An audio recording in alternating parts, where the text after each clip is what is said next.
పెద్ద మెజార్టీతో ఎన్నుకున్న తర్వాత ఆ పరిస్థితులు వేరు. అయినప్పుడు మనం ఎక్కువగా వీలైనంత వరకు పారదర్శకంగా పరిపాలన చేయాలని చెప్పి ఆలోచన తప్ప వేరే లేదని చెప్పి మాత్రం మనం చేస్తాం. అయితే పారదర్శకంగా పాలన చేయాలంటే అది మాటలతో చెప్పినంత తేలిక కాదు అది.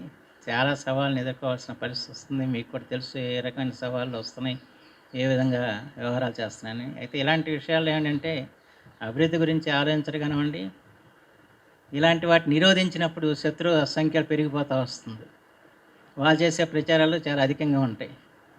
ఆటిని నమ్మితే ప్రజలు నష్టపోయే పరిస్థితి వస్తుంది. నాకేమి నష్టం జరిగేదేమి ఉండదు, కానీ వాళ్ళే నష్టపోతున్న పరిస్థితి వస్తుంది. అంచేత ఏదైనా ఇలాంటి దాంట్లో ప్రజల్ని మనం కొంత మేలుకొలపాల్సిన అవసరం ఉంది. ప్రజల్ని మనం కలిసికట్టుగా నడిపించాల్సిన అవసరం ఉంది. అప్పుడే ఒక మంచి పరిపాలన రావటానికి ఆస్కారం ఉంటుంది.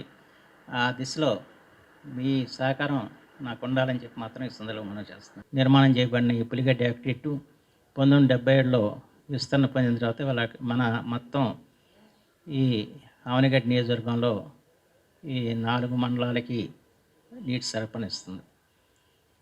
అయితే గత 5 సంవత్సరాలుగా పులిగడ్డ యాక్టివిటీ ఎంత దుస్థితికి గురైందో నేను వేరుగా చెప్పాల్సిన అవసరం లేదు. అక్కడ ఏది కూడా కనీసం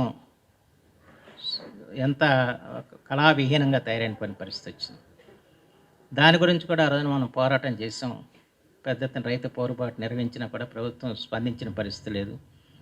నా సంతోషం అంటే ఇవాళ ఈ ప్రభుత్వం ఏర్పడిన వెంటనే పులిగడ్డ యాక్విడేట్కి ₹1,10,00,000 పనులు ప్రారంభించడం జరిగింది. వాటి ఇప్పుడు పనులు జరుగుతున్నాయి. త్వరలోనే ఆ పనులన్నీ కూడా పూర్తి చేయడం జరుగుతూ ఉంటుంది. అంచేత పులిగడ్డ యాక్విడేట్ని వాళ్ళు పరీక్షించుకోవడం అనేది దివ్యం ప్రజానికి ఒక ప్రథమ కర్తవ్యం. ఆ కర్తవ్య నిర్వహణలో ఇవాళ అడుగు వేసామని చెప్పి మాత్రం ఈ సందర్భంలో మనం చేస్తూ ఇదే, ఎందుకంటే దీని మీద కూడా ఆందోళన చేశాను కనుక దీన్ని మనం తీసుకురావటం చాలా సంతోషదాయకమైన విషయం. ఎందుకంటే 5 సంవత్సరాల్లో వ్యవస్థలు ఎంత నిర్వీర్యమైనో చెప్పడానికి లేదు. మళ్ళీ దాన్ని ఆ వ్యవస్థల్ని మళ్ళీ ఒక సక్రమైన మార్గం పెడతాం అంటే చాలా కష్టసాధ్యంగా ఉంది. అయినప్పుడు కూడా చాలా వరకు కొంతవరకు క్షాళన చేసాం, ఇంకా మరికొంత క్షాళన చేస్తాం. ఎందుకంటే ఒక సామాన్యుడు ఎవరైనా సరే ఒక తహసీల్దార్ దగ్గరికి వెళ్ళినా, లేకపోతే ఒక పోలీస్ స్టేషన్కి వెళ్ళినా వాడికి న్యాయం వాడంతటా ఎవరో చెప్పకుండా జరిగేలాగా చేయాల్సిన అవసరం ఉంది. ఆ స్థితి రావాలంటే చాలా కాలం పట్టేట్టు కూడా నాకు అనిపిస్తుంది.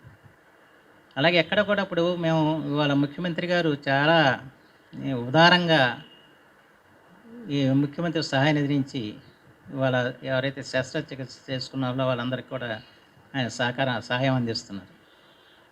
గతంలో మనకు తక్కువగా వచ్చాయంటే గత 5 సంవత్సరాల్లో వచ్చేప్పుడు కదా మీరే పార్టీ వాళ్ళు, మీరేంటి వ్యవహారం అని చెప్పి అడిగి వాళ్ళ పార్టీ వాళ్ళు అయితే ఇచ్చిన పరిస్థితులు ఉన్నాయి. కానీ ఇవాళ అట్లా కాదు.